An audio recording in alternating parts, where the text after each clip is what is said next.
I'm Thelma Taki. This is our time with the Minerals Commission. Today, we'll be talking about the interventions being implemented by government to halt that menace that's causing harm to our rivers and water bodies, Galamsey.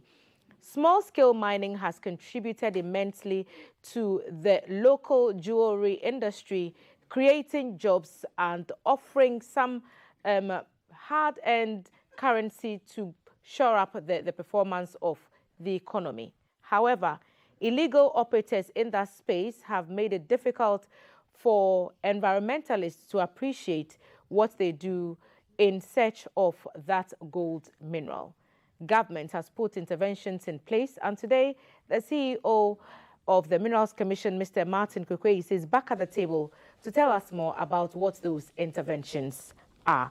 Mr. Ayisi, thank you. Welcome back to the table. We've missed you for a couple of weeks, but we've had these conversations about small-scale mining. We've talked about their benefits and which sectors really benefit from their operations, but we have not also left out the fact that the illegal miners are doing more harm to the environment. So it started with a ban on small-scale mining.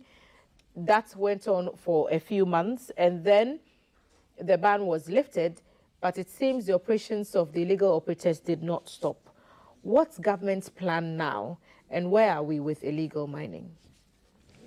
Thelma, good morning. And then good morning to our viewers. It's a pleasure to be back. I think I was away for like 2 weeks from official assignments. Yeah. Yes, we've been spending some time discussing the causes or drivers of illegal mining. Your question is very straightforward and simple. What is it that government has been doing all this while? It's important we put it in context. We've always admitted that we are not at a satisfactory situation yet. That must also be clearly, stated there. As far as the interventions or the efforts or measures that have been put in place are concerned, I think I'll put them in two categories. The reformative efforts as practically reforming the whole sector, retooling, resetting the whole sector, and also the enforcement mechanism that has to do with the security aspects of the whole conundrum. But if you permit me, I may want to start with the efforts that are being put in place as far as the reforms are concerned. I want to start this way. I think the first one has to do with what for me, is, if, for want of a better word, is our Achilles heel, and if we tackle it very well, we can make significant headways. What is that? 2-3 weeks ago when I came here, I think I told you that by far, if you ask me, one of the biggest drivers is this issue of lack of mineralized areas for the small-scale miners to work. So they resort to digging anywhere just to look for the gold, or maybe jump into the water body, or jump on other people's concessions, particularly the large-scale people. Thelma, for the last 34 years, we sat down as a nation, we did not put anything in geological investigation. Because if you remember, I said lawful small-scale was allowed in this country in 1989. So what we should have been doing every year from 1989 is to be setting aside some fund to give to geological survey. Interestingly, we have an institution that has a capacity. So when did that start properly? Last year.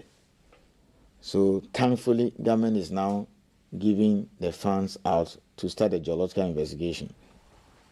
So Ghana Geological Survey Authority, Minerals Commission, and then the University of George Grant University of Mines and Technology, popularly called UMAT. They started some exploration at some designated blocks. These things will take time, 6 months to 1 year, even more. We should be looking at the medium to long term because, like it or not, small scale has come to stay. Direct and indirect employment, livelihoods, about 3 million. So you got to do something. Okay?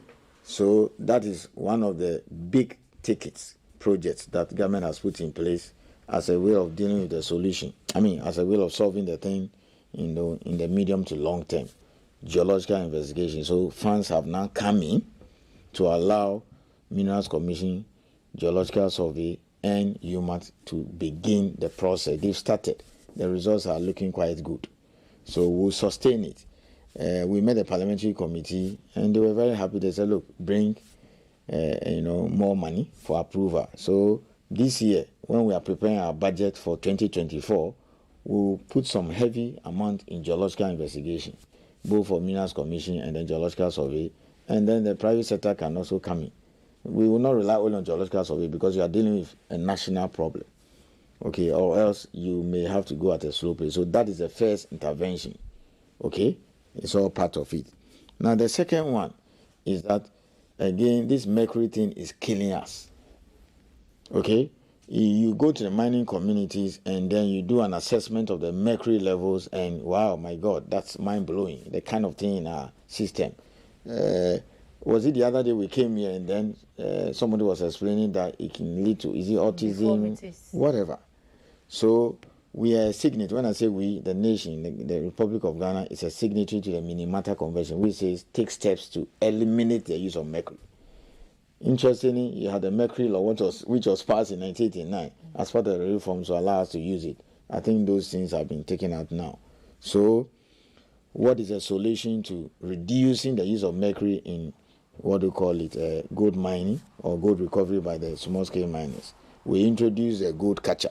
So I brought some videos and some pictures. I don't know whether they could show them so that people can see. Now, this is a mercury-free machine, so that is what is on the screen. And you see the video rolling, how it works. It actually crashes, it mills, concentrate, and produce the gold. It doesn't use mercury, just water. So you see, he's just dropping in the rocks. So what is happening now is crashing. So it's a full set, it's a full component. It has a crusher, jaw crusher, it has a concentrator, it has a milling. It comes also with a generator because some of these areas don't have power. If you have light or electricity, we connect you. So this one is not poison, just water. So you can see the gold.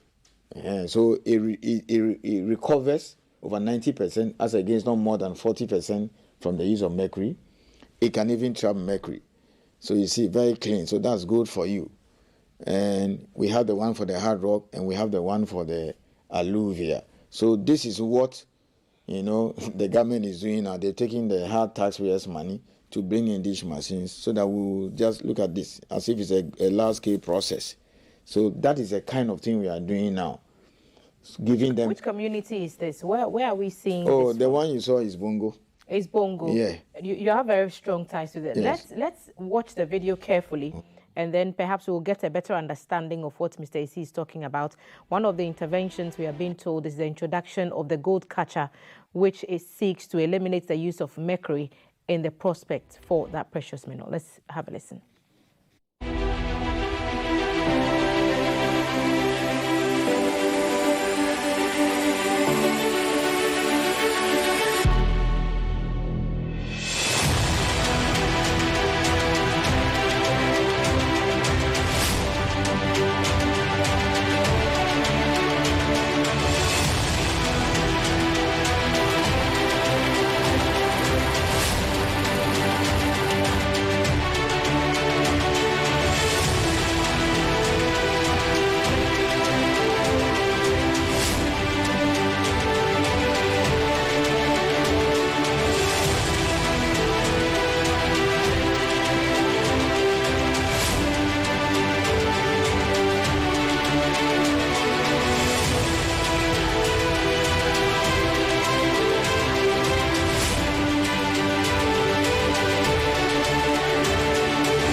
The gold catcher has worked there, one of government's interventions within the mining sector to help scale down illegal mining. Mr. Ayisi, how long does this process take?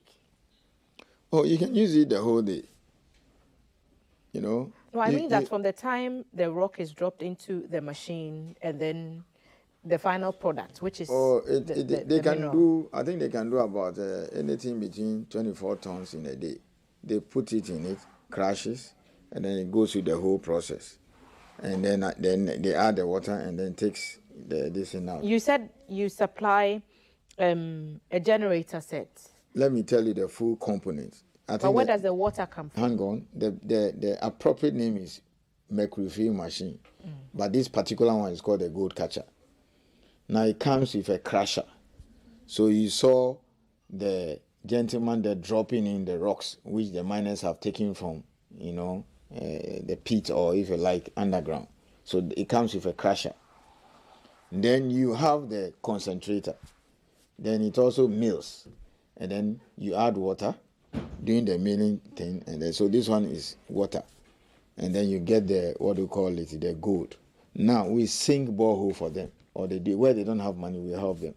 So if you take Bongo, for instance, they have 2 of these, and then they didn't have water.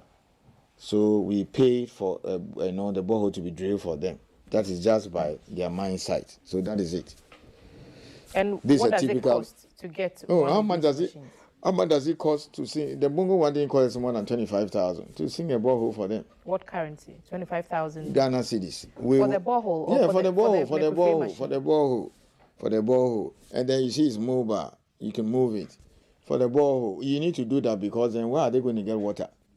You understand? And then you are saying they shouldn't go to the water body. We also don't want the situation where, so this one you are seeing now is the Bongo one. Look at the gold.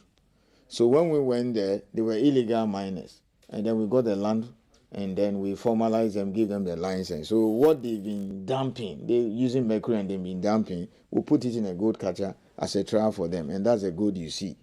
So this is from Bongo and that's just water. And these were tailings, the leftover, what they have thrown away. Because you see, people also buy the tailings and even reprocess them. It's a whole project for a lot of companies. So when we introduced a gold catcher, we had some of the companies that process the saying, say, oh, Umuguye Juma, because the miners barely recover anything more than 40. So whatever they've dumped there still has a lot of gold in there. So what the video you just saw is the tailings that have been taken from the Bongo site, and then which we just did use as a demonstration. The catcher also traps the, what do you call it, the mercury. Are they paying for the catcher? Oh yeah, they've been paying. I mean, it's subsidized and then they pay. They have to pay over time. Mercury. What happens is that the catcher is given to, or if you like, the mercury-free machine is given to 3 categories of persons. 1, any small-scale miner who has a license and can walk to the Minerals Commission office and say, I want one.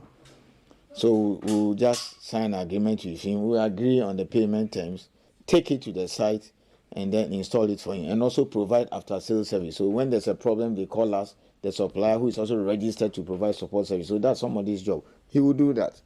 Or if you have lodged an application and it has been submitted, you can also put in an application. And all the community mining sites, we give it to them. Because we want to stop or reduce the use of mercury. And then you see, one other issue that brought in the foreigners, particularly the Chinese or Nigerians and these Burkina Faso, is that, particularly the Chinese, they come in, and then give them the money and then give them the equipment. And then they leave the site for the Chinese. It's like giving a soldier, look, you tell a soldier in uniform, go to the war front, no gun, no ammunition. Or you tell the policeman, go and stand guard here, because armed robbers are frequent, and then he has no gun. I mean, he'll be overpowered. So once you give them the mercury-free machine, 1, you are reducing the use of mercury. 2, you are helping them to mine what we call responsible mining responsibly. And then the other thing you're also helping them to do is that they'll recover more. This one gives you not more than 40%. This one gives you over 90%. And then by so doing, you protect the environment. I'm asking the price of the machine. Oh, it's about CD equivalent of about $150,000. $150,000. Yeah, but we give them time to pay. Is the difference is what stands between use of mercury and no use of mercury. That's a full component now. But you see, Telman, don't look at the cost. If you know what mercury is doing to us, okay, what mercury is doing to us, practically almost all the mining communities, there are high levels of mercury. So we will need to intervene and find an alternative to the use of mercury. If you don't give them a machine, they will continue to use mercury, and then they'll be killing everybody. Everybody. I'm not the one to tell you. The doctors are here. Say we are seeing all kinds of diseases in all these. So that's one. Reduce the incidence of mercury. 2, help them recover more. Okay? Because the mercury doesn't give them anything more than 40%. So the gold catcher, you help them to recover more. What and happens then it to also the traps wastewater? mercury. This is water. What happens to it? Because we've seen what happens to the river bodies when the waste and the mining activities happen. Again, so what happens in the case of this machine? That's the difference between responsible mining and illegal mining. The illegal miners dump the water into the water body. In fact, some of them wash into it. This one, it is confined. Now, before we deploy this machine, the site will have to be investigated by Minerals Commission and ensure that everything in the operational manual. I think I brought a picture of it. I don't know whether they can show it. So if you take a typical operational manual, you must have like a gold room, a canteen, a conference center or office that you meet, even a car park, and have all these places that you keep the gold catcher and where you can contain some of these things. But it's just water. That is it. You give us the impression that the whole process is very responsible. So what about suggestions? Environmentally very friendly. What about suggestions that there are some illegal activities, some corrupt officials facilitating some of these processes that lead to the illegal mining that we see on some of our water bodies? Suggestions that there are persons in high offices, high authority, who play a role in these matters. Right, Thelma, let me say this. It's up to the likes of you and your colleagues journalists if you chance upon anybody. Because you see, it is not enough to just get up and say this person is doing illegal. I mean, you must have the evidence to back it. So the typical one I always make reference to is the one that I talked about, Odan Sumjwe, where some people were involved in illegal mining. And then the name of a chief pop-up, he actually apprehended. He was arrested, and then they are going through the legal process at the High Court in Koforidua. That's a typical case. So put out the names there, bring them out, and then they'll investigate. What is my job? My job is to make sure that people get license, and then they mine responsibly. When somebody is involved in a crime, that is for the police and attorney general to deal with. We pass on the information. I don't have the powers to go and arrest anybody, unless you're talking about private arrest, where you can arrest somebody and then quickly hand him over to the police. So if there are alleged cases of galamsey or illegal mining, the police and then the appropriate security institutions are supposed to deal with that. Even when our officers go around and then they pick semblance of illegal mining activities in some places, we pass on the information to the security agencies. I mean, when you pick intelligence that you might be attacked or crime is rampant around the vicinity of GBC, what do? You contact the police and then they provide the security. So see something, say something. Yes. In this case. Yes. We had a chat one of the weeks about the factors that contribute to persons engaging in illegal mining, and unemployment came up very strongly. Also, the conversation about alternative livelihoods that were provided. So for those who decide to clean up their act and get into the sector, the space legally, they get interventions like this. What about those who would rather not bother? What are the interventions for those people on the government side? When you say those who don't bother to get into this space or come forward for us to assist persons who may not want to be in mining at all. If you don't want to be in mining at all and you are living in a mining community, we provide alternatives. So, for example, these seedlings, and then they are interested in coconut of late, recently, coconut and then oil palm. We give it to them. Maybe in the next 2 segments, I will have to deal with it properly, what we are doing, the success story. And then you can go and do some kind of documentary like you did for Wasa Underground. It's providing wonders. Even in the proper mining, large-scale environment, it's not everybody who can be employed at the mine. So we are looking at the lives of agriculture, like Cardinal, for instance. They're about to spend big time on irrigation to assist people in the north that have practically one farming season to get to do these things very well. So the gold catcher is doing a lot of wonders for us. And also the geological investigation which we have started. And then the usual ongoing reforms. Remember, among others, I hinted or stated and admitted clearly that the delay in getting the license is also a contributory factor. So today, Monday to Sunday, we are online. People can lodge applications on Saturday, on Sunday, 8 p.m., 12 p.m. You can, wherever you have internet, even on phone, you can make applications. The only mandatory requirement is that the officer must take you to the field to go and do inspection. So I can say, okay, just as people say, Galamsey has not gone away, I can also say proudly, and people can call in or the miners can react, that at Minerals Commission, the turnaround time has improved significantly. It used to be a major issue in the past. The best judges of your work are the people who procure your services. So let them call in and deny that they still encounter delays at Minerals Commission when it comes to licensing, unless it doesn't come to my attention. Let's recap some of what you've told us today about the interventions to stop illegal mining.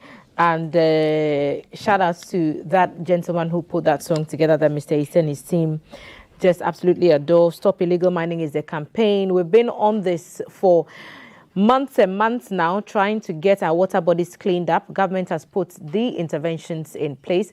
One of them is the introduction of the mercury-free machine. Mr. Ayisi is telling us that even though it's pegged at about $150,000 US, the benefits far outweigh the cost. The benefit of having mercury-free waters, mercury-free rivers, the benefit of having the health, issues associated with mercury removed from the mining communities and from the miners themselves, and also the benefit of saving time, of course, the river bodies being also protected is well worth it. Communities have continued to clamor for the mercury-free machine. Any small-scale miner who has a license is at liberty to apply for one of these machines from the Minerals Commission. Anyone who has applied for a mercury-free machine can also get one, and certified community mining schemes are also qualified to get the mercury-free machine from the Minerals Commission, and some sort of arrangement will be made to pay for the machine. So that's the gold catcher, one of the interventions being put in place by government. Alternative livelihoods also being provided with the provision of seedlings, especially coconut and palm oil, and also the removal of delays in acquiring licenses from the Minerals Commission. Mr. Ayisi, have I summed it all up, what you came to present to us this morning? There are over 1,000 interventions, but we will not finish. You should have also mentioned improving the licensing regime, the turnaround time for small scale. You see, if the guy will take 1 year, 6 months, 7 months to get his documents, then he could as well go and do it illegally. I said delays in getting the licenses. So the online system, which operates 24 hours, and then Monday to Sunday. We are the only public institution that our system runs weekends. I don't know about GBC. GBC, we are here 24/7. Yes, so there are other interventions I'll mention next week. The mercury-free thing has actually improved things a lot. We've sent 2 to Bole in a place called Kolof, so they are preparing their structures. But are we seeing the corresponding, clearing in the state of our rivers because of these interventions, or is it too soon to tell if they are actually having an impact? Tema, we as a nation, we are not patient. I always say it everywhere. Look at the mercury-free machine we are distributing all over the north and in the south now. What would have been the alternative if you didn't give those machines? But hang on. Would impugn tolerance of an illegal act. Just hang on. All these machines we are giving out to people, what would have been alternative if you didn't do it? They will use mercury. And you and I will be developing autism or be getting all these nervous things that the doctors talked about. Long term, we are seeing the impact now. So that is a fact that you have to state clearly. Do you understand that? For the water body, it requires a lot of work. A lot is also going on. But I must admit that the situation is not satisfactory. We will not address Galamsey overnight. but it will take some time to get all these things done, at least gradually. Okay, so all these things are, going on. There's a lot of security efforts in, getting these people evicted. But people they are out now. They go 11 p.m. By 4 a.m. they are out. Okay, so a lot of resources are being poured in.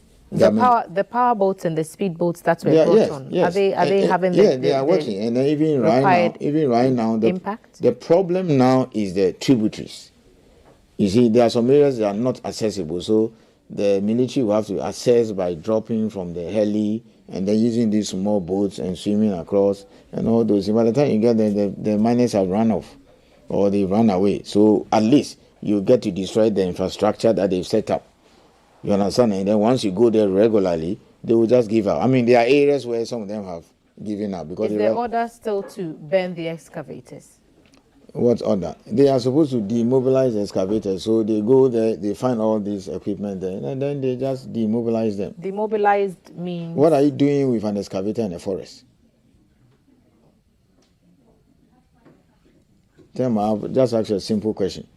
I haven't been there. You take but your people have. You take an excavator and you enter into the forest to go and do illegal mining. You don't have any authority, approval, or any document that allows you to do mining lawfully in the forest. What are you doing? And I'm asking the question. There was a directive to ban the excavators on site. It deals. Is that still the what order? I know is that, look, it deals with the very question you asked me, the impunity. Okay. You take an excavator worth more than $200,000 and then you enter in the forest reserve. You go there and then you work at night. And what do you expect? Okay? So that is it. The military goes in there and they retrieve everything. They have their instructions. I'm not the commander, but their instruction is that they have to go there and then make sure that all those structures and facilities that have been put there are taken out. Okay, so because you see, when you don't do that, they keep going. And these days, they go 2-3 weeks, they go back again, or they do what they call show of force. They just go around, and they will be tired. So you take an excavator that is taking, you go there again, it's taking. Before you realize $1 million in excavation, you give up. The Minerals Commission asked for everyone to register their excavators if they are engaged in any form of business. We started. What has? Let me give you a success story. So we are installing tracking devices in these earth-moving equipment or excavators. So there's a gentleman who has a license in an area called Gambia, behind or beyond the Persian Valley. There's a community there. He's lawfully permitted. We don't put in the tracking devices in those who are doing illegal mining. Other than that, you are endorsing illegality. So then he tried to move the excavator to a neighboring property to go and work. And then the thing shut down. That is it. So he cannot move the machine.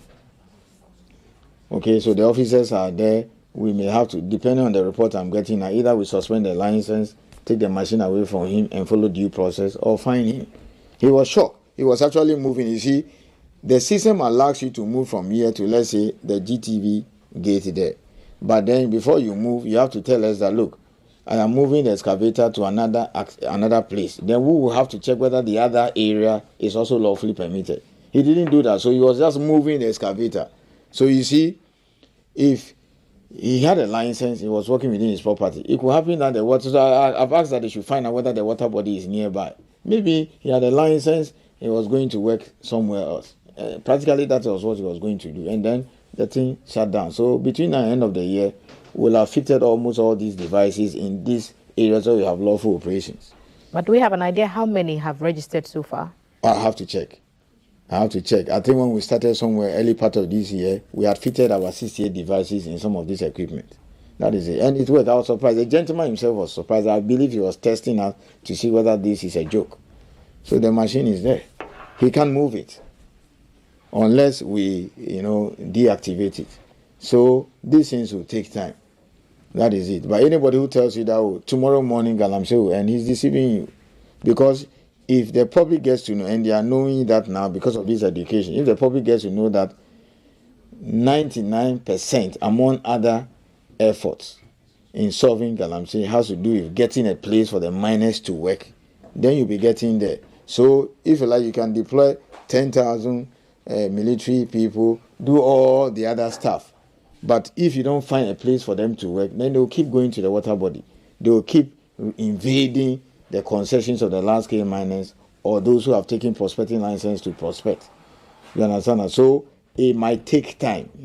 I'm happy that now money has come in for us to do the geological investigation. We didn't do that for 34 years, and you expect us to solve Galamsey overnight. It is not that easy. You got to get a place for them. I mean, there are millions of small-scale miners who want to work. Okay? Because you see, when he gets to the place, and what they do is that they start digging. So he continues to dig until such a time that he gets what they call it a vein, or maybe the rock. Okay? How can you continue doing that? So they dig everywhere. That leaves in its wake all this devastation that we see all over the place. So but when you do geological investigation, investigation, then you know that the gold is here. They form cooperatives or the various groups, and then you license them and confine them. Do you understand? So the geological investigation is not only to get a place for them, it's also to prevent the devastation that is going on. Now even they hold what they call metal detectors. They walk around and then it beeps, then they assume that, there's gold there. They bring the excavator and then sweep the place. That's what they are doing. So today we've gone through quite a bit. So I can tell let me say this and wrap up quickly. I can give you 10 causes or drivers of illegal mining. But I'm saying if we put all our efforts in geological investigation, then we can deal with the problem. Right. Because then how do you get a place for the miners to work? Do you just get up and then carve out a place and say, go here and go and work? No. It has to be mineralized, or else they will start and say, Niho, before I realize it's on Anglo Gold Ashanti's concession, it's on Goldfields concession, it's on Asanko's concession.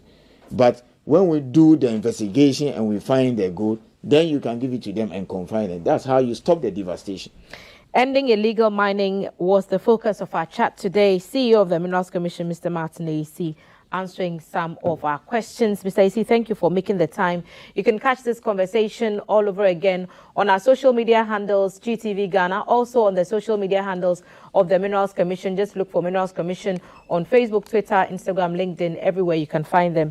The CEO is also open to answering questions, so connect with them via those platforms as well, and they will get you some answers. If you want to get into mining as a small-scale operator, do it the legal way, get the required licenses. The delays have been largely eliminated. Studies are ongoing to find more concessions for small-scale miners to work on. And of course, the mercury-free machine, aka the gold catcher, doing wonders, eliminating mercury, and alternative livelihoods available for those who want to get out of the mining space and out of illegal mining. So these are some of the interventions that have been put in place by the government to stop illegal mining. Next week, it's another date with the Minerals Commission. We'll come your way with more topics pertaining to mining. As you leave us, don't forget, there is only one campaign when it comes to mining. What is it? Stop illegal mining. We'll be back. We need to stop illegal mining. Stop illegal mining. We need to stop illegal mining. Stop illegal mining. Something they worry with, you know I gotta say. I saw my waba, no a friend, I'm say. To start it all off, I for try to explain. Yeah, one small scale, no, yeah, one large scale. Illegal mining, only you got I'm say. But if you ask me, they all in the same. Guilty polluters of Ghana's water bodies. You see the river proud, looking very sorry. I worry. Heard the other day, if we keep on this way, we gonna be importing water by the year 2020. Now that's a failed state. And I'm a boy asking Kruma, he's turning in his grave. The time is serious. This thing for stop my brothers and sisters. Munjai Galamse. We need to stop illegal mining. Stop illegal mining. We need to stop illegal mining. Stop illegal now. First choose by the powers that be. None of them pitting for politicians try to see. You guys be the big boys. Why you no go agree? Then stop this mass destruction we deceive. Instead, some of you they connive with the criminals, selling your country to raise up your decimal. Your children are crying. When will it stop? Or do we have to wait till the last man drops? I hope not. Try to force us a day. A more my own warning. A mama kemo hey. This is a sovereign country. You don't rule us. I get it. Okay, it's the door you gave us. And God we trust. You're stealing our dust. Bleeding in the air till she breathes her last. And ran out, bro, so this thing for stop. My brothers and sisters, let's make the ball drop. Munjai, we need to stop illegal mining. Stop illegal mining.